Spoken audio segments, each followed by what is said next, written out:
Good morning, friends. I welcome you all in CA Intercourse and Management Accounting classes. This is your class number 8 and I hope कि आपने पीछे की 7 classes देख ली है. अगर नहीं देखी तो प्लीज़ बेटर अंडरस्टैंडिंग के लिए एक बार वो क्लास आप देख लीजिएगा. इन क्लासेस से रिलेटेड नोट हमारे टेलीग्राम चैनल जिसका एड्रेस मैंने डिस्क्रिप्शन बॉक्स में दिया है, आप वहाँ से देख सकते हैं, उन्हें डाउनलोड कर सकते हैं, उनका प्रिंट आउट ले सकते हैं. बच्चे, आज की क्लास में हम डिस्कस करने जा रहे हैं एक छोटा सा और बहुत important topic, that is valuation of material issue. ये क्या चीज़ होती है? अब जो ये टॉपिक है बच्चों आपका वैल्यूएशन ऑफ मटेरियल का है, ये आपको not only in cost accounting, ये आपको अकाउंटिंग जो आपकी फाइनेंशियल अकाउंटिंग होती है उसमें भी और ऑडिट में भी इस तरह के इश्यूज कई बार डील करने को मिलते हैं. इस तरह के क्वेश्चंस आपको एग्जाम में अक्सर पूछे जाते हैं. अकाउंटिंग में बच्चे अकाउंटिंग स्टैंडर्ड 2 है, इंड एस भी 2 है, वैल्यूएशन ऑफ इन्वेंट्री पे वो भी इस तरह की ही बातें करता है. Not exactly the same but concept normally यही रहता है. आज हम इस चीज़ पे डिटेल से बात करेंगे सो दैट कि अकाउंटिंग में भी आपको हेल्प मिले. जब आप अकाउंटिंग स्टैंडर्ड 2 पढ़ रहे होंगे तब भी आज की आपने जो बातें आज समझी है, आज हम जो अप्लाई करने जा रहे हैं, आप AS2 में भी वो सब अप्लाई करेंगे. तो बच्चे, ये क्या होता है वैल्यूएशन और ये इसकी ज़रूरत क्यों पड़ती है? मैं कोई मेथड की बात नहीं कर रहा, मैं एक जनरल प्रॉब्लम की बात कर रहा हूँ. मैं एक बात कहता हूँ कि बच्चे, हम एक छोटा सा एग्जाम्पल लेते हैं. एग्जाम्पल क्या लेते हैं? हम एग्जाम्पल लेते हैं कि हमने कुछ मटेरियल परचेज किया. हमने बच्चे मटेरियल परचेज किया. आपको दिख रहा है क्या? ये नहीं दिख रहा, थोड़ा सा डार्क कर देता हूँ, अब दिख जाएगा. आपने बच्चे मटेरियल परचेज किया. आपने मटेरियल कैसे परचेज किया वो देखिए. आपने मटेरियल परचेज किया. अब परचेज कैसे किया बच्चे? आप लेके आए 1000 units at the rate of 50 rupees. ठीक है. फिर आप 500 यूनिट्स लेके आए एट द रेट ऑफ 50. फिर आप 2000 यूनिट्स लेके आए एट द रेट ऑफ 50. मतलब क्या? मतलब आप बच्चे एक कांस्टेंट प्राइस पर परचेज कर रहे हो. तो क्या कोई वैल्यूएशन का सवाल कभी आएगा? नहीं, बिल्कुल भी नहीं. अगर आप एक कांस्टेंट प्राइस पर गुड्स परचेज कर रहे हो तो ठीक है, उसी प्राइस पर आप उसे इशू कर देंगे प्रोडक्शन के लिए. उसी प्राइस पर बच्चे आप उसकी क्लोजिंग स्टॉक की वैल्यूएशन करेंगे. तो हमें वैल्यूएशन में किसी भी तरह की कोई प्रॉब्लम नहीं आएगी. बट बच्चे, थिंक प्रैक्टिकली, क्या ऐसा पॉसिबल है कि मार्केट में किसी गुड्स का, किसी रॉ मटेरियल का एक ही प्राइस रहे? बच्चे, प्राइस तो फ्लक्चुएट होता रहता है. हो सकता है प्राइस डिक्रीजिंग ट्रेंड पे हो, जैसे आजकल क्रूड ऑयल है. क्रूड ऑयल बच्चे डिक्रीजिंग ट्रेंड पे है, उसका प्राइस. हो सकता है वो इंक्रीजिंग ट्रेंड पे हो, जिसके प्राइस अपसाइड जा रहे हो. या फिर हो सकता है वो कभी डाउन कभी अप, कभी डाउन कभी अप, इस तरह से चल रहे हो. लेकिन आप ये डेफिनेटली दिमाग में रखिएगा, या किसी भी प्रोडक्ट को चेक कर लीजिएगा. आप ऑडिट पे जाते हो, वहां देख लीजिएगा. जो भी प्रोडक्ट होता है बच्चे, 1 अप्रैल को उसका प्राइस कुछ और होता है, 31 मार्च को कुछ और होता है. तो बच्चे, जब हम इस तरह, जब अगर कांस्टेंट प्राइस होता तो इशू ही नहीं था. फिर तो कोई दिक्कत ही नहीं थी वैल्यूएशन की. फिर तो ये चैप्टर भी क्या, जो ये टॉपिक है हमारा valuation of material in issue, इसको हम डील भी नहीं कर रहे होते. हमारे सीए इंटर में एक टॉपिक कम होता. टॉपिक क्यों है बच्चे? क्योंकि जो हम ये परचेज करते हैं ना, 1000 किया, 500 किया, 2000 किया, ये अलग अलग प्राइस पर करते हैं. अब सपोज मैं एक दूसरा एग्जांपल लेता हूं. मैंने कहा बच्चे, आपने 1000 यूनिट्स परचेज की. 1000 यूनिट्स आपने परचेज की बच्चे एट द रेट ऑफ 50. ठीक है. अब जब आपने 500 यूनिट्स परचेज की तब बच्चे प्राइस हो गया 48. फिर आपने जब 2000 यूनिट्स परचेज की तब बच्चे प्राइस हो गया 45. तब हो गया प्राइस 45. अब मुझे बताइए बच्चे, जब आप प्रोडक्शन के लिए मटेरियल इशू करोगे तो किस प्राइस पर करोगे, और जब आप क्लोजिंग स्टॉक को वैल्यू करोगे तो किस प्राइस पे करोगे? अब आती है प्रॉब्लम. चलो, एक दिमाग में ये भी हो सकता है, किसी बच्चे ने थोड़ा बहुत पढ़ा हो तो उसने हो सकता है फीफो का मेथड पढ़ा हो, फर्स्ट इन फर्स्ट आउट का. वो कह दे जी, जो लास्ट में बचा हुआ है उस प्राइस पर वैल्यू कर लो. दिक्कत क्या है? दिक्कत है बच्चे, मैं आपसे एक छोटा सा प्रैक्टिकल एग्जांपल लेता हूं. मैंने कहा, नीचे ही आ जाते हैं. ठीक है. मैंने कहा बच्चे, अब एक प्रॉब्लम है. प्रॉब्लम क्या है बच्चे? प्रॉब्लम ये आई मुझे, मैंने 1000 यूनिट्स जो परचेज की थी, ये की थी 50 रुपीज के अकॉर्डिंग. ठीक है. ये सपोज मैंने परचेज की थी 1 अप्रैल को, ये मैंने परचेज की थी बच्चे 15 अप्रैल को, और ये बच्चे मैंने परचेज की थी 30 अप्रैल को. सपोज ये हमारी डेट्स हैं. आज 30 अप्रैल को मेरे पास एक कस्टमर आता है. 30 अप्रैल को एक कस्टमर मुझे अप्रोच करता है. ठीक है, मैं बच्चे बता रहा हूँ कि किस तरह से, मैं प्रोडक्शन की बात नहीं कर रहा। एक बार मैं कहता हूँ कि आप गुड्स लेके आए और गुड्स ही बेच रहे हो, फिर क्या होगा? आपके पास एक कस्टमर अप्रोच करता है, कहता है सर मुझे 500 यूनिट्स आप सेल कर दीजिए, आप मुझे 500 यूनिट्स इस मटेरियल की दे दीजिए जो जिसके अंदर हम डील कर रहे हैं। अब बच्चे बताओ इसके ऊपर आप क्या प्राइस लगाओगे? आप कहोगे कि जी 50 लगा दो, 50 में परचेज करके आए हो, 50 लगा दो। मैं एक बार कह देता हूँ कि मैंने कोई मार्जिन भी नहीं रखा और मैंने कह दिया जा मुन्ना आप 50 में ले जाओ। मैंने कहा बच्चे 50 में मैं आपको ये प्राइस दे, ये यूनिट्स है 500 यूनिट्स, ये 50 के रेट पे मैं सेल कर दूंगा आपको। तो बच्चे जो कस्टमर आया क्या वो पागल है? क्या वो जंगलों से आया है? नहीं, वो मार्केट से आया है बच्चे। हम ऑलवेज ये माइंड में रखेंगे तो जो हमारा बायर है वो प्रूडेंट है, उसे मार्केट की नॉलेज है, मार्केट कंपिटिटिव है, मार्केट में जो चीज़ हम सेल कर रहे हैं वो और भी सेलर्स हैं उसके, और भी ये चीज़ें सेल कर रहे हैं। तो बच्चे क्या कस्टमर जंगल से आया होगा? नहीं, कस्टमर तो मार्केट से आया होगा बच्चे। तो क्या वो 50 रुपये का हमारा जो प्रोडक्ट है क्या 50 रुपये में एक्सेप्ट कर लेगा? नहीं। देखिए, कोई चीज़ अगर हम 45 में खरीद रहे हैं तो हो सकता है कि हमने बल्क में माल परचेज करके कुछ प्राइस लो ले लिया हो, लेकिन ये थोड़ा ना हो सकता है यार कि हमने 50 रुपीज़ की चीज़ 45 में ले ली हो। बच्चे मार्केट में क्या होता है, 10-10 पैसे की गेम होती है। जब आप बिजनेस करेंगे या फिर जिनके मम्मी पापा बिजनेस में हैं उनको पता होता है बच्चे 10-20-50 पैसे में तो पूरा का पूरा कॉन्ट्रैक्ट इधर का उधर हो जाता है। तो इतने बड़े बड़े प्राइस डिफरेंस नहीं होते, जहां पर खासकर बल्क क्वांटिटी की बात हो इतना बड़ा प्राइस डिफरेंस नहीं होता। तो आपको कस्टमर कहेगा सर पागल हो गए हो, 50 रुपीज़, अरे हम 48 में तो हम सेल कर रहे हैं। तो ये 50 रुपीज़ आप चार्ज नहीं कर सकते। आप अगर कहो कि मैं फीफो के रेट से फर्स्ट इन फर्स्ट आउट, मतलब जो पहले आया उसके रेट से चार्ज कर लूँ, कस्टमर कहेगा नहीं सर, नहीं हो सकता ऐसा, वो वापस चला जाएगा आपका। लेकिन आप खुद सोचो, जो चीज़ आपको 45 में मिल रही थी अगर आप उसको 47 भी रेट कोट करते तो हो सकता था वो आपसे माल परचेज कर ले। और ये जो आप 47 कोट करते तो आप ये थोड़ा ना कहते कि 50 रुपीज़ का मैं परचेज करके लेके आया हूँ। आप ये कह दोगे ठीक है हमने 500 यूनिट्स 47 में सेल की, आप 500 और परचेज कर लो, मार्केट में तो 45 के रेट से मिल ही रही है वो। तो बच्चे ये दिक्कत आती है वैल्यूएशन में, इशू में। अब अगर मैं मान लो प्रोडक्शन के लिए इशू की बात करूं, इसी चीज को मैंने कहा सर कि मुझे 500 यूनिट्स इशू करनी है फॉर प्रोडक्शन, मुझे 500 यूनिट्स इशू करनी है बच्चे प्रोडक्शन के लिए। अब मुझे बताओ क्या प्राइस लगाओगे? आप कहोगे यार अब तो घर की बात है कुछ भी लगा लो। ठीक है, मैंने कहा घर की बात है, मैंने 50 रुपीज़ लगा दिया, मैंने मटेरियल लगा दिया बच्चे 50 रुपीज़ का, मैंने लेबर लगा दी बच्चे, लेबर लगा दी मैंने 20 रुपीज़ की, मैंने ओवरहेड लगा दिए बच्चे 10 रुपीज़ के। टोटल मेरी कॉस्ट कितनी आई? 80 रुपीज़। मैंने कहा सर 85 रुपीज़ में मैं सेल कर दूंगा। ठीक है, 80 की चीज़ है 85 में सेल कर दूंगा। कस्टमर कहता है 82 में दे दो। ठीक है, ये 82 में भी नहीं, छोड़ो इसको। मैंने कहा कस्टमर कहता है जी 78 में दे दो, बताओ दोगे? कस्टमर डिमांड कर रहा है कि ये चीज़ आप मुझे ऑफर कर रहे हैं। कस्टमर क्या ऑफर कर रहा है बच्चे कि 78 में दे दो, आप दे दोगे? आप कहोगे अरे भाग यहाँ से, 80 रुपीज़ तो मेरी कॉस्ट है। लेकिन क्या एक्चुअल में बच्चे आपकी 80 रुपीज़ कॉस्ट है? एक बार दोबारा चेक कर लो। ये मटेरियल आज की डेट में किस रेट पे अवेलेबल है? 45। 20 रुपीज़ आपकी लेबर है, 10 रुपीज़ आपके ओवरहेड है, एक्चुअल में तो कॉस्ट 75 है। ठीक है, तो अगर मैं ये लेके चलता हूँ, फीफो मेथड लेके चलता हूँ, first in first out method लेके चलता हूँ, तो बच्चे मैं इसको 78 में डिनाई कर दूंगा, मैं इसको ये गुड 78 में नहीं दूंगा। लेकिन अगर सपोज मैं कहता हूँ कि सर आज का रिप्लेसमेंट प्राइस 45 है, मैं इसको लिफो भी बोल सकता हूँ, लास्ट इन फर्स्ट आउट भी बोल सकता हूँ कि जो लास्ट में मैंने मटेरियल परचेज किया था वो 45 के रेट से परचेज किया था, तो मैं एक बार 45 लगा लेता हूँ यहाँ पे, फिर 20 लेबर है, 10 ओवरहेड है, टोटल मेरी कॉस्ट आई 75। कस्टमर कितना देने के लिए रेडी है? 78। मैं कहता हूँ 3 रुपये का तो प्रॉफिट है ही है, कमा लो, क्या बुराई है?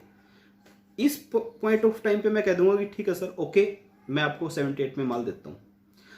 अब देखो बच्चे, आपकी इन्वेंट्री वैल्यूएशन की पॉलिसी, आपकी मटेरियल इशू की पॉलिसी डिसाइड करेगी कि आपका ऑफर एक्सेप्ट होगा, आपका ऑफर रिजेक्ट होगा, आप किसी ऑफर को एक्सेप्ट करोगे, आप किसी ऑफर को रिजेक्ट करोगे। मैंने दोनों ही चीजें आपके सामने रख दी।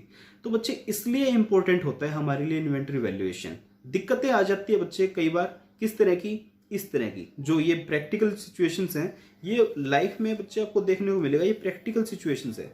आप अपने सेंटिमेंट्स को एक बार साइड में रखिए। आप ये मत सोचिए कि आप तो 50 के रेट से लेके आए थे, 45 के रेट से क्यों चार्ज कर रहे हो। अरे कस्टमर का ये देखो, आप रिप्लेस कर सकते हो। आप जो ये रॉ मटेरियल है, आप ठीक है इस प्रोडक्ट को सेल करो, बना के सेल कर दो, उतना रॉ मटेरियल और ले आओ यार, 45 के रेट से तो आपको मिल ही रहा है। तो कई थ्योरीज है बच्चे, कौन सा मेथड कहाँ अप्लाई होगा, कितने मेथड हैं, इनकम टैक्स डिपार्टमेंट किसको अलाउ करता है, आपके अकाउंटिंग स्टैंडर्ड किस मेथड को अलाउ करते हैं, वो सब बातें हम थोड़ा थोड़ा इनको डिस्कस करेंगे। और कॉस्टिंग पॉइंट ऑफ व्यू से जिन बातों को हमको डिस्कस करना है वो हम पूरा डीप से उनको डिस्कस करेंगे। तो बच्चे की छोटी सी हमारी डिस्कशन थी वैल्यूएशन पे। अब मैं बात करता हूँ मेथड वगैरह की, इनकी जो मेथड होते हैं आपके, अब मैं उन सब की बात करूंगा आपसे। तो ये आपका बुक में से एक बार मैं रीड करवाऊंगा बच्चे, इंपॉर्टेंट है, बुक को भी पढ़ना जरूरी है। वैल्यूएशन ऑफ मटेरियल इशू क्या कहता है, material issued from store should be priced at the value at which they are carried in stock, at which they are carried in stock. अब बच्चे मैंने बताया कि अगर एक प्राइस होता फिर तो वैल्यूएशन का प्रॉब्लम ही नहीं था, फिर तो ठीक है हम वही चार्ज कर देते। दिक्कत कहाँ है, प्राइस वेरिएशन की। अब प्राइस फॉलिंग है, प्राइस अप है, प्राइस फ्लक्चुएटिंग है, तो दिक्कत तो आएगी। किस तरह से शॉर्ट करेंगे देखते हैं। But there can be situation where the material may have been purchase at different times and different price. Different time पे परचेज करते हैं, डिफरेंट प्राइस पे परचेज करते हैं। ऑब्वियस है बच्चे, ये कोई मतलब ये नहीं है कि देयर मे बी, नहीं, ये सिचुएशन होती है with varying discount, taxes, etc. Because of the problem arise as to how the material issue to the production are to be valued. तो दिक्कत क्या आती है बच्चे, how the material issue to the production are to be valued, कि हम जो production के लिए जो मटेरियल इशू करेंगे हम उसकी कॉस्टिंग कैसे करेंगे। हम कैसे कहेंगे कि मटेरियल की कॉस्ट हमारी क्या है। मैंने अपने क्वेश्चन में बताया, हम 50 लें, हम 48 लें, या हम दोनों ही ना लेके कोई बीच का प्राइस लें, वो सब बातें हम अब देखेंगे। There are several methods for tackling this situation. The cost accountant should select the proper method based on the following factor. तो ये चीज हम कब डिसाइड करेंगे बच्चे कि कौन सा मेथड लें। कुछ फैक्टर्स होते हैं, कौन कौन से, the frequency of purchase, price fluctuation and it's range.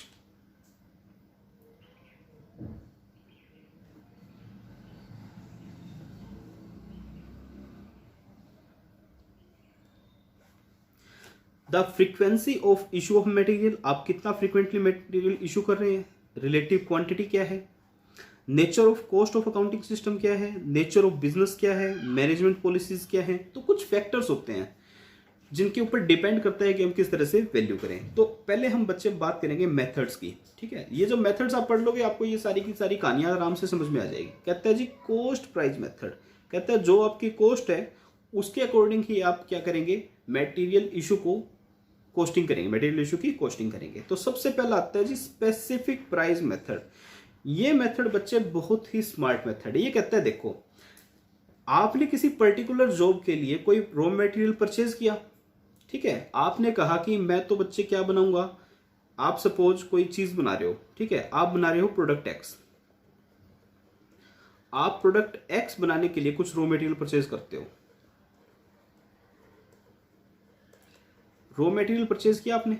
अब जब आपको पता है कि इस रॉ मटेरियल से ये प्रोडक्ट एक्स ही बनेगा और इसकी पर्टिकुलर डिमांड है, तो क्या कोई वैल्यूएशन का इशू आएगा, नहीं। प्रोडक्ट एक्स हम suppose 10,000 units at the rate of 10 rupees लेके आए हैं, तो ठीक है ये प्रोडक्ट इसको इशू होगा तो हम 1 लाख रुपए चार्ज कर लेंगे, 1 लाख रुपीज हम रॉ मटेरियल का चार्ज कर लेंगे। स्पेसिफिक कॉस्ट है बच्चे। मैं माउस बनाने के लिए, एक माउस बनाने के लिए मैं इसके स्पेयर पार्ट्स मार्केट से ले आया, तो अब क्या मुझे वैल्यूएशन की दिक्कत आएगी, नहीं। ये जो स्पेयर पार्ट्स लाया हूं ये रॉ मटेरियल के तौर पे मैं इसके लिए चार्ज कर दूंगा। अब बच्चे बात आती है मल्टीपल, आप उसी चीज को रिपीटेटिवली प्रोड्यूस करते हो और उसी चीज के लिए आप रिपीटेटिवली मटेरियल भी परचेज करते हो, तो क्या ये मेथड यूज हो सकता है, नहीं। ये मेथड बच्चे तब ठीक रहता है जब आप कोई स्पेसिफिक जॉब परफॉर्म कर रहे हो और उसके लिए आप कोई रॉ मटेरियल परचेज करते हो, तो उसकी कॉस्ट, उस स्पेसिफिक प्रोडक्ट की कॉस्ट, उस स्पेसिफिक प्रोडक्ट के लिए जो आपने रॉ मटेरियल परचेज किया है उसकी कॉस्ट आप उस स्पेसिफिक प्रोडक्ट पर चार्ज कर सकते हो। जैसे मैंने कहा कि प्रोडक्ट एक्स बनाने के लिए हमने रॉ मटेरियल परचेज किया, तो इस रॉ मटेरियल की पूरी कॉस्ट आप प्रोडक्ट एक्स के लिए चार्ज कर सकते हो क्योंकि स्पेसिफिक था। This method is useful specifically when the material are purchased for a specific job और वर्क ऑर्डर। आप कोई वर्क ऑर्डर ले लेते हो, कंस्ट्रक्शन कॉन्ट्रैक्ट है, कोई पर्टिकुलर वर्क आपने लिया है, कोई कॉन्ट्रैक्ट लिया है, उसके ऊपर आप चार्ज कीजिए, no problem. And such these material are issued subsequently to the specific job और work order at a price at which they were purchase. Advantage क्या बच्चे, बहुत सिंपल है। Cost of material used for the production purpose to specific job represent actual and correct cost. क्योंकि हम देखो specific cost charge कर रहे हैं तो एक्चुअल है और करेक्ट है। दूसरा, this method is best suited for non standard and non and specific product. Specific product के लिए मैंने बताया ना बच्चे कि प्रोडक्ट एक स्पेसिफिक डिमांड है, तो स्पेसिफिक डिमांड के लिए आप स्पेसिफिक ही परचेज करेंगे। क्योंकि रूटीन की अगर रूटीन में आप वो प्रोडक्शन कर रहे होते तो उसको हम स्पेसिफिक नहीं कहते, फिर तो नॉर्मल होता वो। क्योंकि स्पेसिफिक डिमांड है, इसके लिए आप क्या करोगे बच्चे, स्पेसिफिक कॉस्ट मेथड यूज कर सकते हो। डिसएडवांटेज क्या है, डिफिकल्ट टू ऑपरेट है, specifically when purchases and issues are numerous. अगर आपकी परचेजेस और इश्यूज न्यूमरस है, बहुत ज़्यादा क्वांटिटी में है, बहुत ज़्यादा नंबर्स में है, तो ये मेथड लगाना बच्चे डिफिकल्ट हो जाता है। ठीक है, अब मान लो आपके पास एक गोडाउन है, आप अलग अलग तरह की स्पेसिफिक जॉब्स ले रहे हो, तो मान लो 100 टाइप की आपने अलग अलग तरह की सारी स्पेसिफिक जॉब्स ले ली, उनके लिए रॉ मटेरियल लिया, तो यार ये तो दिक्कत वाला काम हो जाएगा। एक तो उन सारी आइटम को आपको अलग रखना पड़ेगा, ठीक है, और उनकी अलग से अकाउंटिंग करनी पड़ेगी। स्टोर कीपर पागल हो जाएगा। खैर, स्टोर कीपर पागल हो, हमें कोई इशू नहीं है, हम तो वैसे भी चाहते हैं कि पागल कर दें उनको। ऑडिट पे जाते हो आप लोग, अकाउंटेंट के लेते हो पूरे मजे, आप उसको कहते हो ये लेके आओ वो लेके आओ, ऑडिट कर दी होगी शुरू आपने सबने, ठीक है, कम मजे लिया करो यार। ठीक है, वो चार्टर्ड अकाउंटेंट नहीं बन पाया, आप लोग बन गए, तो किसी के मजे नहीं लेने चाहिए ऐसे। ठीक है, हाँ गलतियाँ निकालो, गलतियाँ आपका वो तो राइट है, उसी के लिए तो आप बने हो। गलतियाँ निकालो, पकड़ो, उनके प्रिंसिपल को बताओ, उनके एम्प्लॉयर को बताओ। ओके, सेकंड मेथड है बच्चे first in first out, FIFO method. जो बच्चे बीकॉम में हैं उनको तो ये मेथड अच्छे से पता होगा, FIFO, first in first out. क्या कहता है बच्चे ये मेथड, मैंने एक जोक पढ़ा था बच्चे फेसबुक पे एक बार कि हमारे इंडिया में तो शादी भी फीफो मेथड पे होती है। आपको पता होगा, आपके घर में जैसे बड़े भाई बहन होते हैं, उनको पहले निपटा दिया जाता है, आपको बाद में निपटाया जाएगा। तो फीफो मेथड बच्चे हर मतलब फैमिली टू फैमिली, मतलब हमारे पेरेंट्स जिन्होंने शायद कॉमर्स पढ़ी भी ना हो, उनको भी पता है फीफो मेथड यूज होता है। हमारी शादियां वो फीफो मेथड पे ही निपटाते हैं। तो क्या होता है बच्चे फीफो मेथड, फीफो मेथड का मतलब जो पहले आया उसको पहले निपटा देंगे। तो मटेरियल के केस में क्या होगा, मटेरियल के केस में ये होगा बच्चे कि जो मटेरियल आप पहले परचेज करोगे उसे आप पहले इशू करोगे। हाँ तो फिर का मतलब ये बच्चे, जो पहले आपने परचेज किया है, जिस प्राइस पर परचेज किया है वो प्राइस आप पहले चार्ज करोगे। कैसे सर, समझ में नहीं आया, कोई बात नहीं, फटाफट से एग्जांपल देखो। आपने बच्चे 1000 यूनिट परचेज की eight the rate of 50, 500 purchase की बच्चे एट द रेट ऑफ 45, फिर आपने 1000 और परचेज की eight the rate of suppose 52। अब मान लो आपको इशू करनी है 1000 यूनिट्स, ठीक है, बताओ किस रेट पे इशू करोगे।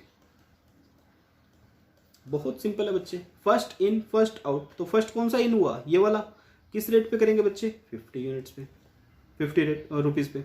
अब बात आती है, इसने 1000 नहीं, इसने कितना मांग लिया बच्चे, इसने सपोज मांग लिया कितना, अरे ये क्या हो गया, एक सेकंड बच्चे,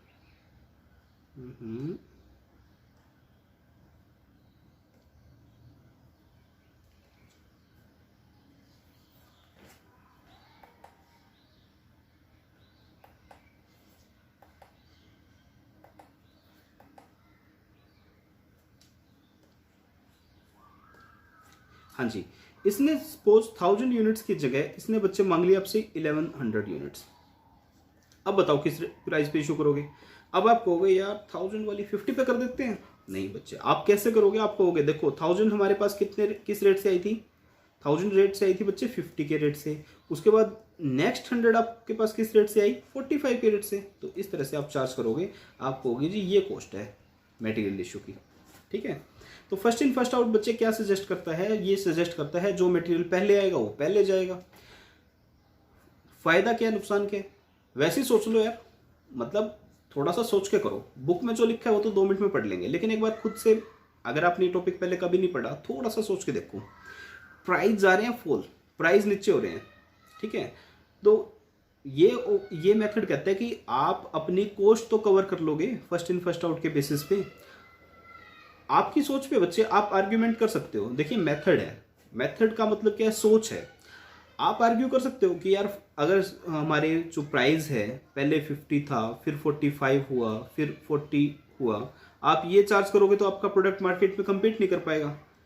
लेकिन एक आर्ग्यूमेंट ये है, आपकी कॉस्ट तो कवर कर लेगा, आपकी कॉस्ट तो कवर हो रही है ना इससे। अगर first in first out use कर रहे हो, एक्चुअल कॉस्ट तो कवर कर रहे हो। अगर आप कहते हो कि मार्केट में कम्पीट करना है, फिर तो बच्चे 40 वाला लगाना पड़ेगा। अगर 40 आपने प्राइस लगा दिया तो आपकी कॉस्ट कवर नहीं होगी, कॉस्ट कवर नहीं होगी तो बच्चे लॉस हो जाएगा। तो अलग अलग पॉइंट पे अलग अलग थिंकिंग है बच्चे, उसी चीज के लिए हम पढ़ते हैं इस चीज को। क्या कहता है, it is a method of pricing the issue of material in और the order in which they were purchase, in the order in which they are purchase. जिस ऑर्डर में परचेज किए उसी ऑर्डर में कहता है प्राइस कर लो। In other words, the material are issued in the order in which they are arrive in the store और the item longest in stock are issued first. Thus each stock is issue of material only recovers the purchase price which does not reflect the current market price। कहते हैं current market prices का कोई लेना देना नहीं है, जो पहले आया पहले चला गया, लेकिन एक्चुअल कॉस्ट को रिप्रेजेंट करता है बच्चे। कहते हैं this method is considered suitable in the times of falling prices because, इसने क्या बच्चे इसके लिए आर्ग्यूमेंट दिया, कहते हैं the material cost charge to production will be high वाही the replacement cost of the material will be low. कहते हैं हम जो मटेरियल के चार्ज करेंगे 50 रुपीज़, वो तो हाई होगा, और जब हमें नया मटेरियल परचेज करना होगा वो हम eight the rate of 40 purchase करेंगे तो वो लो होगा। इससे क्या होगा, हमारी कॉस्ट कवर हो जाएगी, हम मटेरियल को रिप्लेस कर सकते हैं, लेकिन बच्चे प्रोडक्ट तो कम्पिटिटिव नहीं रहेगा ना, ठीक है। But in the case of rising prices, if this method is adopted, the changes to production will be low as compared to the replacement cost of the material, consequently it would be difficult to purchase the same volume of material। कहने का मतलब क्या है बच्चे, आपका पहले price था 50, फिर हो गया 55, फिर हो गया 60, आपने यूज किया FIFO, first in first out. अब आपने first in first out use करके 50 रुपीज चार्ज कर लिया।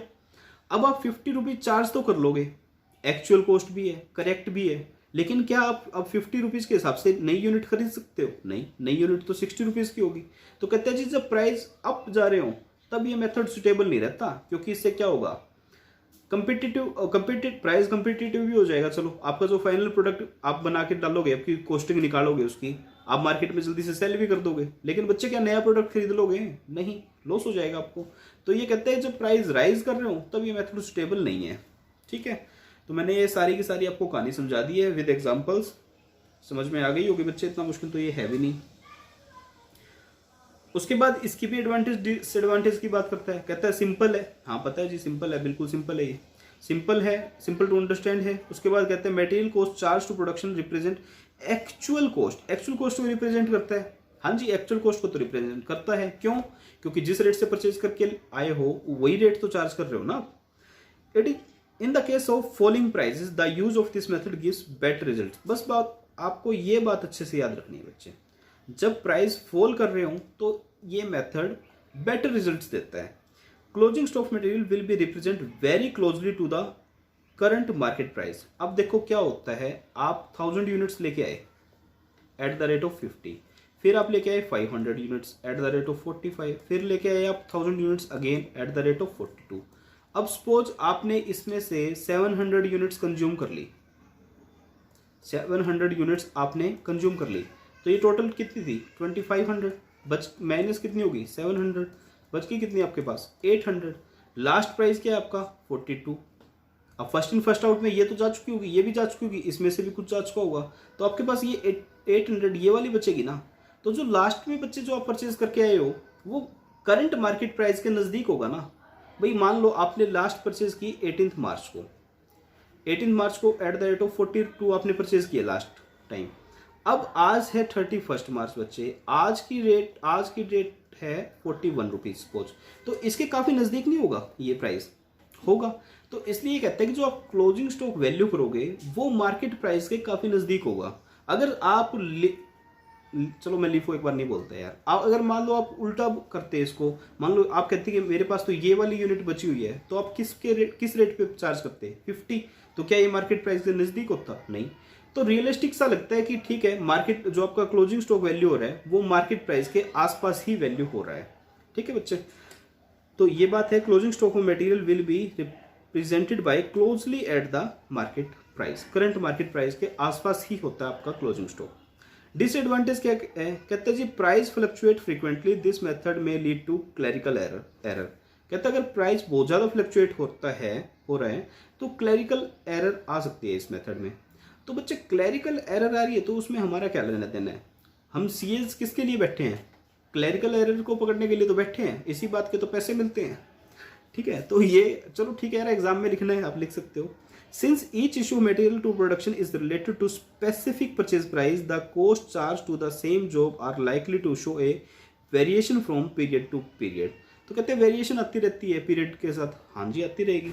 In case of rising prices the real profits of the concern being low may not be adequate to meet the material purchase demand at the current market price। ये वाली बात कह रहा है, कहता है जी आप 50, 60, 70 आपने मटेरियल इशू कितने रुपीज़ का लिया? 50 का लिया।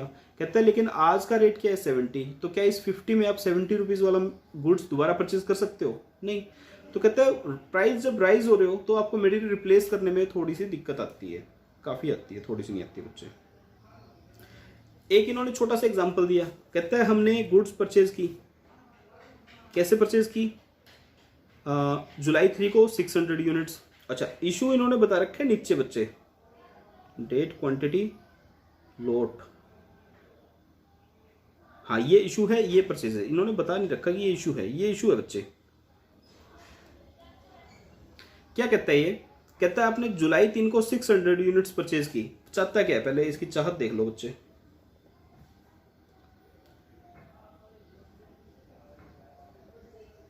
अरे कहाँ गया?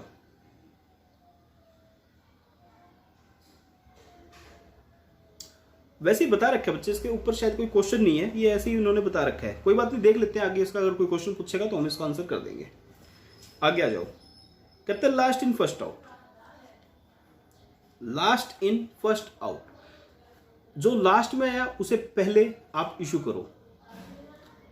पहली बात बता दो बच्चे, last in first out accounting standard allow नहीं करता, लेकिन क्योंकि हमारी स्टडी मैट का पार्ट है, बुक में दिया हुआ है, हमें पढ़ना पड़ेगा।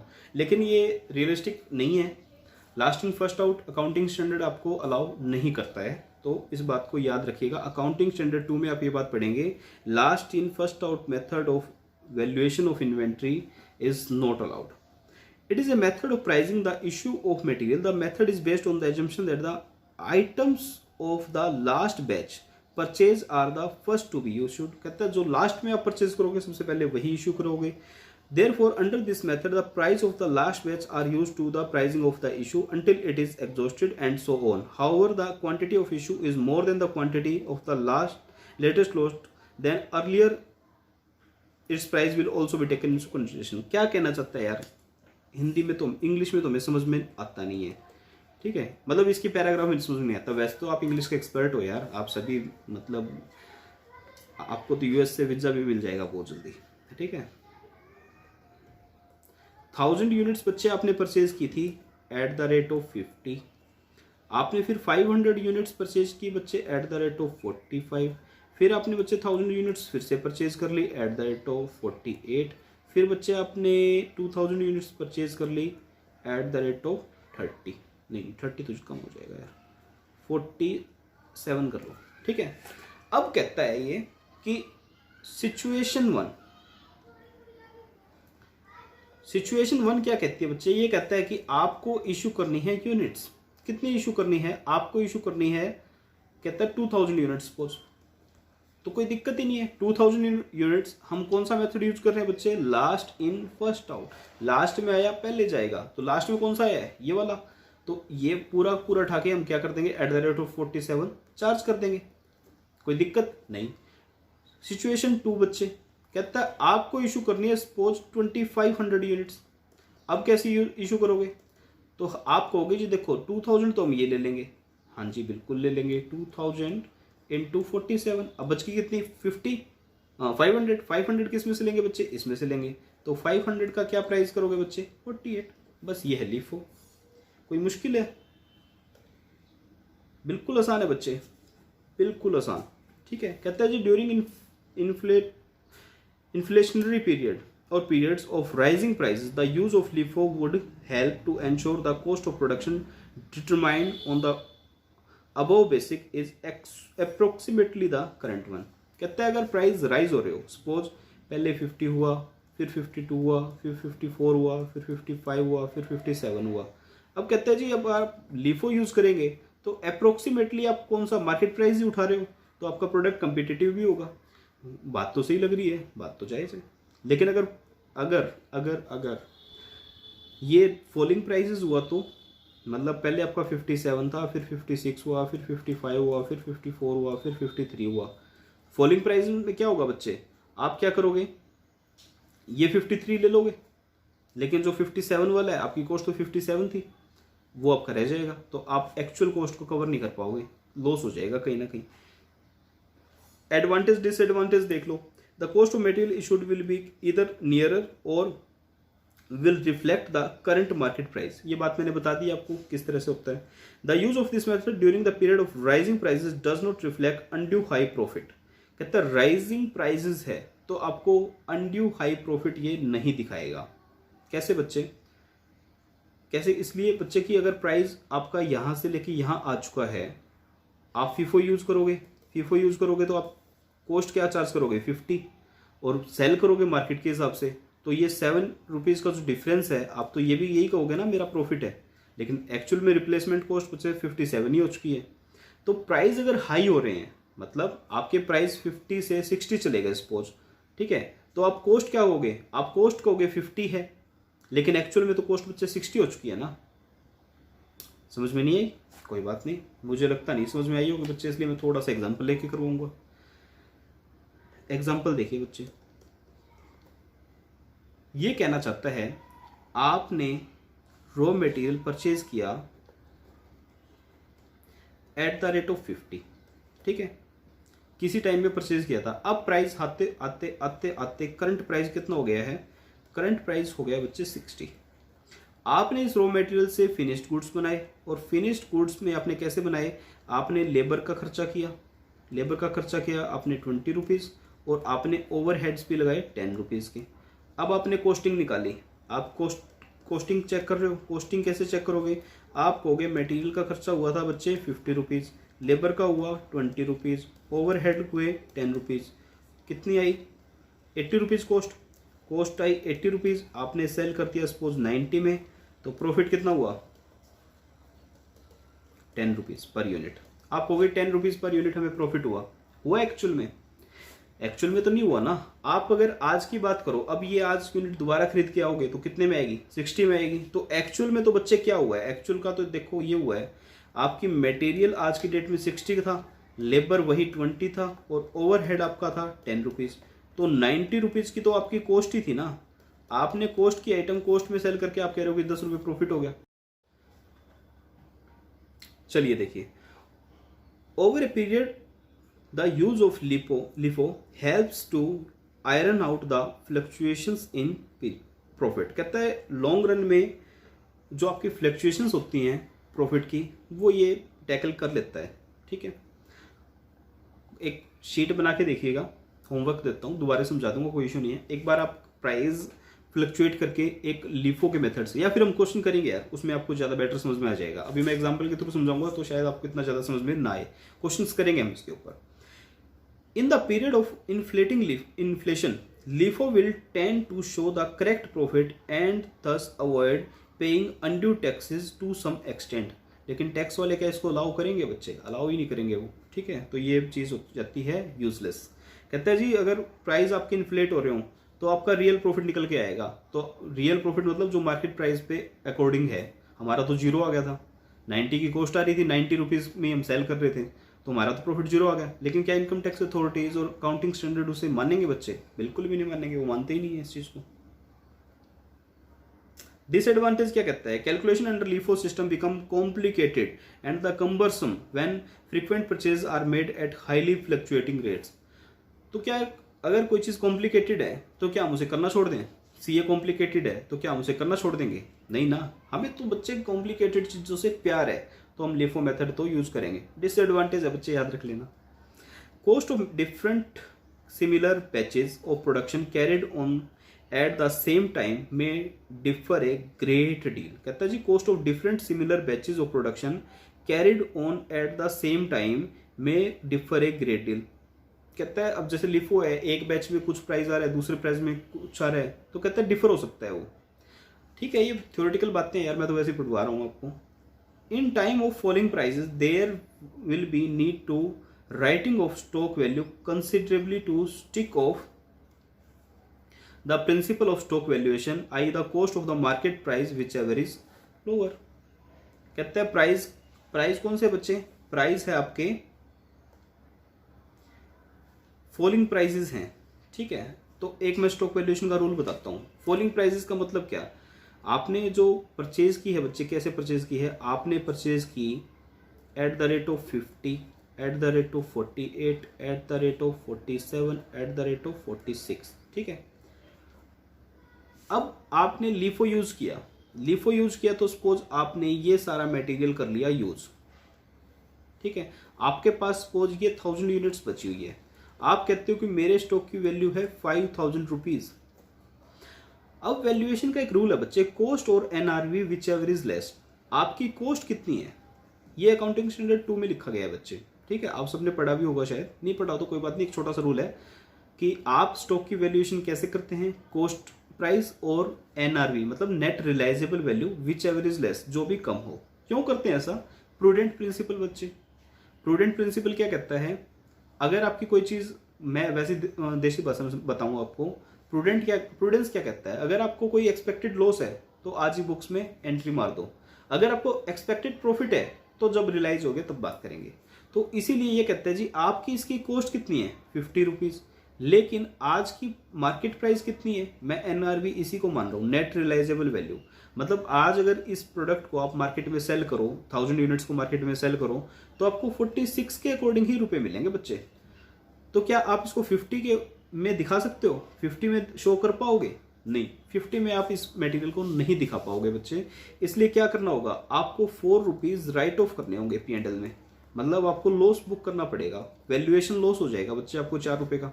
तो कहता है ऐसा हर साल ही होगा। अगर फॉलिंग प्राइसेस का ट्रेंड है तो हर बार ही ऐसा होगा, आपको कंसिडरेबल अमाउंट P&L में राइट ऑफ करनी पड़ेगी। P&L में राइट ऑफ करोगे तो बच्चे प्रॉफिट्स कम हो जाएंगे, प्रॉफिट्स कम हो जाएंगे तो बच्चे जो कंपनी की एफिशिएंसी है एक्चुअल में जो आ रही है, हो सकता है हमें वो रियल पिक्चर हमारे सामने ही ना पाए। तो इसका मतलब ये हुआ बच्चे, the method of valuation of material is not acceptable to the income tax authorities. बस बच्चे इनकम टैक्स की जितनी भी हम टैक्स की अभी तक बातें करते आए हैं वो सारी यूजलेस हो गई है, क्योंकि क्या कह दिया, income tax authority sir allow नहीं करती इसे। आगे एक बात और भी कहता है जी, AS2 भी अलाउ नहीं करता। इसमें लिखी हुई है ये बात भी कि AS2 भी अलाउ नहीं करता। तो फिर पढ़ा क्यों रहे हो यार, क्यों स्टडी मैट में डाल रखा है? बस बताने के लिए कि ये मेथड है, ये एक सोच है। मेथड का मतलब बच्चे एक सोच है, ऐसा हो सकता है। अब आती है बच्चे इलस्ट्रेशन नंबर 12, पढ़ लेते हैं, बिल्कुल आसान सी है, फटाफट से पढ़िए। The following transaction in respect of material Y occurred during the 6 month year ended 30 जून 2008। कहता है जनवरी में, फरवरी में, मार्च, अप्रैल, मई, जून में हमने कुछ परचेज किया, परचेज प्राइस बता रखा है, इशूड यूनिट्स बता रखी हैं। कहता है जी आपको क्या रिक्वायर है, आप रिक्वायरमेंट देखो बच्चे, हमेशा क्वेश्चन की रिक्वायरमेंट देख के ही पढ़ो, क्वेश्चन और ज़्यादा अच्छे से समझ में आएगा। रिक्वायरमेंट का पता हो ना तो हमें पता होता है कि हमें क्या करना है, तो उसके अकॉर्डिंग हमारी आंखें उन्हीं चीज़ों को ढूंढती हैं जो रिक्वायरमेंट है क्वेश्चन की। क्या कहते हैं, द चीफ अकाउंटेंट बच्चे सीए नहीं है, अकाउंटेंट है, आर्ग्यूज आपके साथ जुबान तलब कर रहा है क्या, that the value of closing stock, जो आपके क्लोजिंग स्टॉक की वैल्यू है, remain the same no matter which method of pricing of material issue is used. कहता है कोई मेथड यूज कर लो, जो आपका क्लोजिंग स्टॉक है उसकी वैल्यू सेम रहेगी। अच्छा जी, डू यू एग्री, क्या आप एग्री हो? अगर हाँ तो भी क्यों, अगर नहीं हो तो भी क्यों, एक्सप्लेन करो। Detailed store ledger are not required. कहता है स्टोर लेजर बना के मत दिखाओ, आप मुझे ये बताओ कि ये जो चीफ अकाउंटेंट कह रहा है कि आप कोई भी मेथड यूज कर लो वैल्यूएशन सेम आएगा, क्या आप इस बात से सहमत करते हो? करते हो तो भी क्यों, अगर नहीं करते तो भी क्यों, एक्सप्लेन करो। ठीक है, तो बच्चे अभी तक जो हमने डिस्कशन की उसके बेस पे तो हम सेटिस्फाई नहीं होंगे। हम कहेंगे ऐसे कैसे हो सकता है यार, अगर लिफो यूज करेंगे तो अलग वैल्यूएशन आएगी, और फीफो यूज करोगे, first in first out use करेंगे तो कुछ और वैल्यूएशन निकल के आएगी। लेकिन बच्चे जो डाटा इसने दे रखा है एक बार उस पर भी नजर मार लो, क्या पता ये बेचारा सही कहता हो। अगर मैं कहूं कि क्या ये ऑलवेज सही होगा, तो ऑलवेज तो सही नहीं होगा बच्चे। लिफो मेथड और फीफो मेथड से ऑलवेज वैल्यूएशन एक आए ऐसा तो कभी भी नहीं हो सकता, ये मैं आपको एग्जांपल के थ्रू बता भी चुका हूं। लेकिन जो डाटा इसने दिया है उसके बेस पे भी तो एक बार चेक कर लो, क्या पता बेचारा गरीब आदमी सही कहता हो, आप इसको वैसे ही मार दो। कहता है जी जनवरी में आपने परचेज कितनी की 200 यूनिट्स और इशू कितनी की 0, तो आपका स्टॉक कितना हो गया 200 यूनिट्स का। फिर कहता है जी आपने फरवरी में परचेज की 500 यूनिट्स और उसमें से इशू कितनी कर दी 250, तो आपके पास कितनी बच गई 250 यूनिट्स। ये दोनों मिला के मैंने 500 बोला बच्चे, ठीक है। आपके पास कितनी बच गई 250, फिर आपने 425 और परचेज कर ली। अब 250 प्लस में 425 ऐड करो, कितना आएगा, ये आ जाएगा बच्चे 675। 675 यूनिट्स हो गया ना टोटल। 675 में से आपने इशू कितनी कर दी 300, कितनी बची बच्चे 375 बची। अब 375 इसमें ऐड कर दो, कितना आ जाएगा ये 0 5 8 850 हो गया बच्चे। 850 आपने कितनी इशू कर दी 550, कितनी बची आपके पास 300। अब फिर से आपने 500 परचेज की, 300 आपके पास ओपनिंग है, कितना हो गया 800, इशू कितनी कर दी 800। लो बच्चे क्लोजिंग स्टॉक 0। अगर ओपनिंग स्टॉक हमारे पास 600 है और 400 हमने क्या कर रखी है इशू कर रखी है, तो हमारे पास यूनिट बची है 200। अब कहता है इस पे लीफो लगा लो चाहे फीफो लगा लो, बात तो एक ही है। इसकी बात सही है बच्चे। इस पॉइंट, इस क्वेश्चन, इस पर्टिकुलर पॉइंट के लिए जो आपका ये चीफ अकाउंटेंट कह रहा है ये सही कह रहा है, ये गलत नहीं कह रहा बेचारा। कभी इसकी रिपोर्ट क्वालिफाई कराओ, आपका चीफ अकाउंटेंट तो पागल है, कैसी कैसी बहकी बातें करता है। तो बैक की बात नहीं कर रहा बच्चे, ये इस क्वेश्चन के हिसाब से सही कह रहा है। ये कहता है कि देखो हमने 600 यूनिट लास्ट में परचेज की है और रेट क्या है बच्चे 20 का रेट है। अब आप इस एक रेट पे यार लीफो लगा लो फीफो लगा लो, ओपनिंग स्टॉक नहीं है ना बच्चे। ओपनिंग स्टॉक होता तो मैं पहले फीफो लगाता, पहले मैं 25 वाला रेट लगाता। अगर ओपनिंग स्टॉक होता और मेरे पास 200 यूनिट्स बचती तो मैं लीफो लगाता, ठीक है। मतलब मैं अगर फीफो ओपनिंग स्टॉक होता तो मैं फीफो और लीफो लगाता तो फर्क आ जाता। क्यों फर्क आता, फीफो लगाता तो ये 25 वाला कहीं ना कहीं काउंट हो जाता और लीफो लगाता तो 20 वाला काउंट होता, तो कहीं ना कहीं थोड़ा सा डिफरेंस आ जाता यूनिट्स का। अब कह रहा है कि ये 600 यूनिट्स परचेज की थी, ओपनिंग स्टॉक कोई है नहीं, तो यार तुम फीफो लगा लो, लीफो लगा लो, वेटेड एवरेज लगा लो, स्पेसिफिक कॉस्ट लगा लो, कुछ लगा लो, वैल्यूएशन सेम रहेगी। तो ये बच्चे सही कह रहे हैं। क्यों कह रहा है, आप किस लिए इसकी बात मानेंगे, आप क्या एक्सप्लेनेशन में आप क्या लिखेंगे, क्योंकि हमारे पास कोई ओपनिंग स्टॉक नहीं है और एक ही आइटम में परचेज की, वही उसी में से इशू हुआ है मटेरियल। तो बात जायज़ है उसकी कि आप लीफो लगाएं, फीफो लगाएं, वेटेड एवरेज लगाएं, स्पेसिफिक कॉस्ट लगाएं, हीफो लगाएं, हाईएस्ट इन फर्स्ट आउट आप लगा लो, वैल्यूएशन आपकी सेम रहेगी। ठीक है बच्चे। फिर दूसरी बात कहता है जी state when and why would you recommend the LIFO method of pricing material issue. तो कहता है लीफो आप कब रिकमेंड करेंगे। ये सारी बातें आप थ्योरेटिकली समझ के आए हैं बच्चे, बार बार इसको बता के मैं बोर नहीं करूंगा। तो अब इसने सारी की सारी कहानी बच्चे सॉल्यूशन में दी हुई है, एक बार पढ़ लेना। जो बात मैंने आपको वैसे ही बोल के बताई है वो बात इसने लिख के बताई है, तो ये देख लेना यार, ये चीज इंपॉर्टेंट है। ये जो कहता है ना लीफो मेथड फीफो पे कब प्रीवेल करेगा या फीफो मेथड लीफो पे कब प्रीवेल करेगा, ये चीज याद रख लेना। 4 से 5 पॉइंट इसके मे भी एग्जाम में थ्योरेटिकल पॉइंट आ सकता है। ठीक है, ये वही बातें बताएगा बच्चे कि इंक्रीजिंग प्राइस, डिक्रीजिंग प्राइस। तो आप विद एग्जांपल 5 मार्क्स में अटेम्प्ट कर सको, इतना अपनी कॉपी में कहीं भी इसका पैराग्राफ बना लेना। उसके बाद आती है बच्चे इलस्ट्रेशन 30। कितनी बड़ी है, छोटी है, ज़्यादा बड़ी नहीं है। इलस्ट्रेशन 13 में क्या कहता है बच्चे, कहता है the following information is provided by Sunrise Industries for the fortnight of April. अब ये फोर्टनाइट क्या होता है? 15 डेज बच्चे, ठीक है, 15 डेज की बात कर रहे हैं। कहता है क्या कहता है? मटेरियल एक्स, कोई मटेरियल एक्स है, कहता है ओपनिंग स्टॉक था हमारे पास, stock has on 1/4/2009 100 units at the rate of 5 per units. कोई बात नहीं, मैं लिख लूं यहां पे बच्चे, ओपनिंग स्टॉक, ओपनिंग स्टॉक कितना था? 100 units at the rate of 5, मतलब 500 का। कोई बात नहीं, कहता है हमने ये परचेज किए, ये हमने इशू कर दिए। कहता है रिक्वायर, अप्रैल के मंथ की दे रखी है बच्चे, सिर्फ अप्रैल मंथ की बात कर रहे हैं। कहता है रिक्वायर क्या करो? Calculate using FIFO and LIFO method of pricing issues the value of material consumed during the period. कहते हैं कितना मटेरियल आपने कंज्यूम किया। दूसरा, value of stock of material as on 15/4।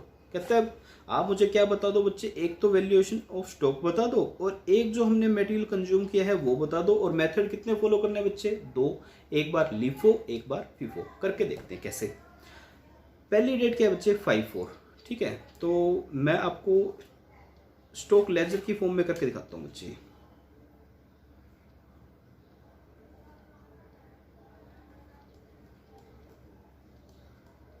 Stock laser बनाना नहीं सिखा रहा, वैसे ही करके दिखा रहा हूं।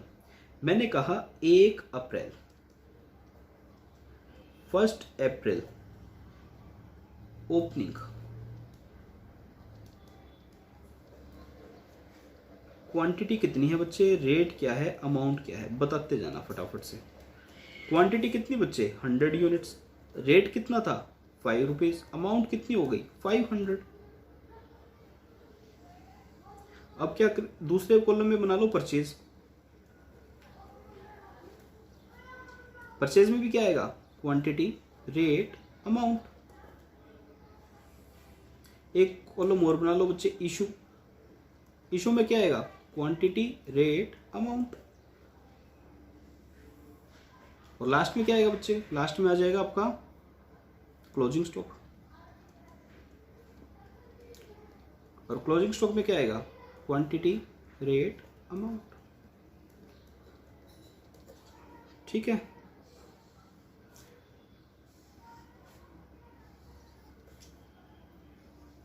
तो ओपनिंग स्टॉक हमने लिख लिया बच्चे कि हमारे पास 100 यूनिट्स थी 5 के रेट से 500 रुपीज। कहता है आगे परचेज की है 5/4 को 300 यूनिट्स 6 रुपए के रेट से। 5 अप्रैल को, अच्छा एक बार मैं लिख लेता हूं, कितनी यूनिट्स परचेज किए बच्चे? 300 यूनिट्स 6 के रेट से। तो हमने क्या किया बच्चे? परचेज की 300 units at the rate of 6। हमारे पास कितना हो गया बच्चे? 1800। ठीक है। अच्छा, ओपनिंग स्टॉक आप यहाँ पे लिखोगे 100, 5 के हिसाब से 500। अब क्या हो गया बच्चे? एक तो ये यूनिट्स है, अब आपके पास प्लस में 300 यूनिट्स और आ गई 6 के अकॉर्डिंग 1800 रुपये की। अब आपके पास ये 2 मटेरियल अवेलेबल हैं। ठीक है, क्वेश्चन में आ गया ये हम कवर कर चुके हैं। उसके बाद आती है 5 के बाद 6 डेट। इशू किया बच्चे 250 यूनिट। अब इसके ऊपर आ जाओ। अच्छा, इसके ऊपर रेट नहीं दे रखा है इन्होंने, अब क्या करें? रेट नहीं दे रखा तो रेट हम लगा देंगे बच्चे। 6 अप्रैल को कितनी यूनिट्स इशू की हैं? इशू की है बच्चे कितनी यूनिट्स थी? 250 यूनिट्स। हम लिखेंगे इशू की है 250 यूनिट्स। अब बताओ रेट क्या लगाएं?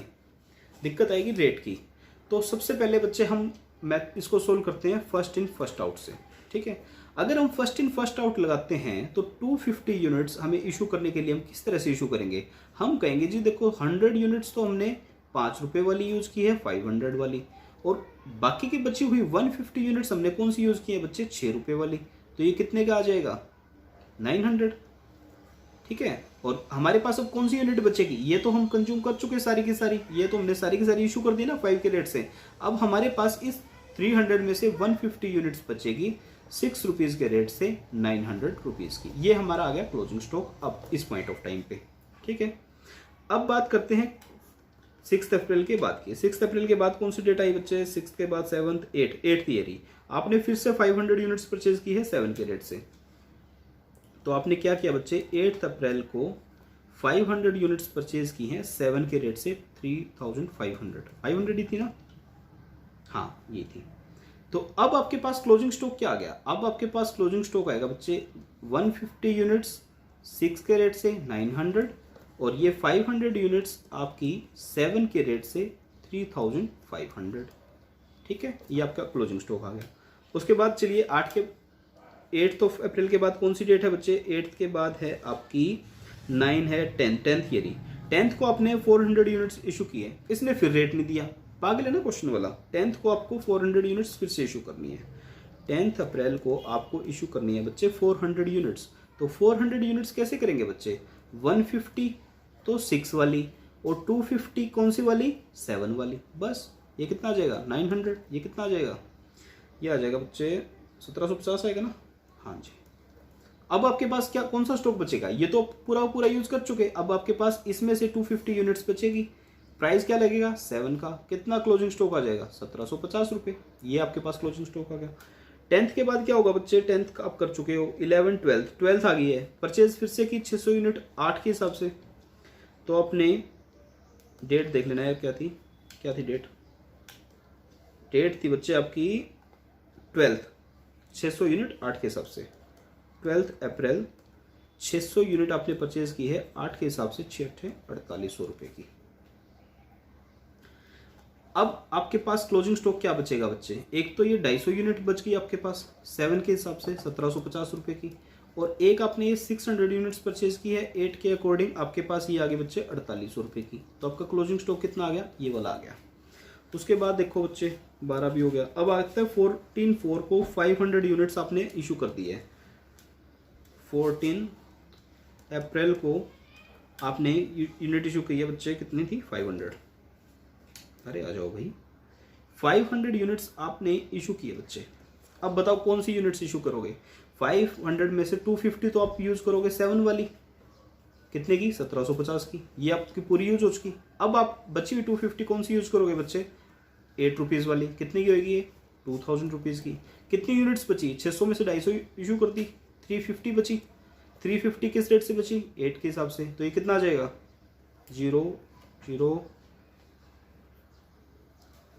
तो आपका क्लोजिंग स्टॉक कितना है बच्चे, एज पर कौन से method, FIFO, first in first out. आपका मेथड क्लोजिंग स्टॉक का वैल्यूएशन आएगा बच्चे 2800। क्लोजिंग स्टॉक कितना आएगा 2800। ठीक है। अगर मैं ये यूज करता फीफो की जगह LIFO, last in first out, तो क्या होता, एक बार वो भी देख ले। ये चलो लीफो आप खुद करना है यार, मैंने फीफो करवा दिया, लीफो आप खुद करना। ठीक है, सारा मैं करवा दूंगा, फिर आप समझ नहीं पाओगे। तो वैल्यूएशन ऑफ मटेरियल मैंने बता दिया था लीफो के केस में, फीफो में आप खुद देखना। ठीक है, आंसर वैसे भी आपको दिया हुआ है। उसके बाद कहता है explain why the figure A and B in part A of this question are different under 2 method of pricing of material issue used, you need not to draw up the store ledger. कहता है store laser मत बनाओ, ये बता दो कि ये different क्यों है। तो डिफरेंट इसलिए बच्चे क्योंकि फीफो मेथड में आप क्या करते हो, जो यूनिट्स फर्स्ट पहले आती है आप उन्हें पहले इशू करते हो, और अंडर लीफो मेथड जो यूनिट्स आपको लेटेस्ट रिसीव होती है उन्हें आप प्रोडक्शन के लिए पहले इशू करते हो। तो इसलिए जो आपका राइजिंग या फॉलिंग प्राइसेस का ट्रेंड है, उस वजह से आपके वैल्यूएशन ऑफ क्लोजिंग स्टॉक में डिफरेंस आ जाता है। बस ये बात कहना चाहता है। उसके बाद देखिए बच्चे, इसने सारा आपको बना के दे रखा है, आप इसे एक बार देख लीजिएगा, गो थ्रू कर लीजिएगा, कुछ ज़्यादा मुश्किल नहीं है। ठीक है,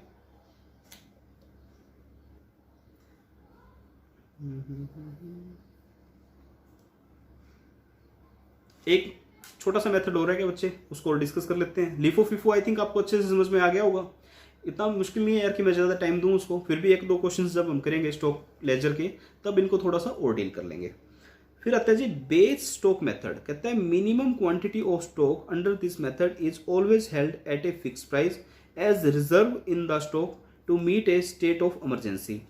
If it arises, the minimum stock is known as base stock and it is valued at the price at which the first lot of material is received and remain unaffected by subsequent price fluctuation.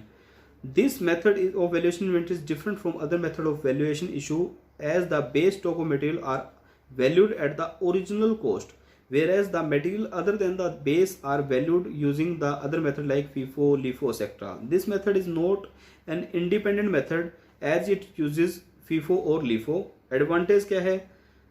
Advantage and disadvantage method depend upon the use of the other method with FIFO और LIFO. क्या कहना चाहता है ये कहता है जी कुछ stock हमने बेस स्टॉक में रख लिया, फिक्स कर दिया, और उसकी प्राइसिंग भी हमने कैसे कर ली, जो हमें पहला लॉट रिसीव हुआ उसी पे बेस पे हमने उसकी प्राइसिंग कर दी। तो बच्चे ये चीज़ एक थ्योरेटिकल है, कोई प्रैक्टिकल क्वेश्चन इसके ऊपर नहीं दिया गया है और एग्जाम के लिए भी इतना ज़्यादा कोई इंपॉर्टेंट पॉइंट है नहीं। फिर भी देखो एग्जाम में कुछ भी आ सकता है, आपको दिया है पढ़ लेना, बिल्कुल सिंपल सी बातें थी। कहता है कुछ स्टॉक आप रख लो एज बेस और जो मटेरियल्स सबसे पहले आपको इशू हो उसका प्राइस ले लो और इसके जो प्रॉफिट लॉस है वो फीफो और लीफो के ऊपर डिपेंड करेंगे। कुछ है भी नहीं। आगे जो आपके मेथड आएंगे बच्चे एवरेज प्राइस मेथड आएंगे। प्यारे मेथड है, कंसेप्चुअल है, थोड़े से रियलिस्टिक भी लगते हैं। लीफो फीफो तो देखो कहीं ना कहीं देखो दिक्कत देते हैं, ठीक है। आप भी समझ गए होंगे जितने मैंने एग्जांपल बताए उसमें से आपको कुछ समझ में आ गया होगा कि हाँ ये मेथड्स आपको दिक्कत दे सकते हैं। लेकिन जो एवरेज प्राइस मेथड होते हैं वो बच्चे इन सिचुएशंस को एवरेज कर देते हैं, मिनिमाइज कर देते हैं। तो ये प्राइस इसमें भी टाइम लगेगा, तो मैं आज ना करवा के आपको एक नेक्स्ट क्लास में करवाऊंगा। पीछे का बच्चे रिवाइज करते रहिएगा। रिवीजन नहीं करेंगे तो देखिए एक टाइम ऐसा आएगा आपके पास पूरा सिलेबस होगा और आपको कुछ भी नहीं आता होगा। रिवीजन बहुत ज़रूरी है बच्चे। कॉस्ट अकाउंटिंग बहुत आसान सब्जेक्ट है, स्कोरिंग सब्जेक्ट है, अच्छे मार्क्स स्कोर कर सकते हो, एग्जाम्शन ले सकते हो, और अगर आप दोनों ग्रुप की तैयारी करते हो तो बच्चे रैंक भी ले सकते हो। कुछ सब्जेक्ट ऐसे होते हैं जो आपको अच्छा स्कोर देके जाएंगे, कॉस्ट अकाउंटिंग उनमें से एक है। एक 16 मार्क्स के 20 मार्क्स के थ्योरी क्वेश्चन को छोड़ के पूरा प्रैक्टिकल है, और जो आपके जो थ्योरेटिकल क्वेश्चंस भी आते हैं वो भी बच्चे प्रैक्टिकल बेस ही होते हैं। तो आप 60 to 70 मार्क्स बड़े इजीली स्कोर कर सकते हो यार। तो मत छोड़ना, इसको मत लाइटली लेना। मिलते हैं नेक्स्ट क्लास में। Thank you very much friends, bye bye, take care.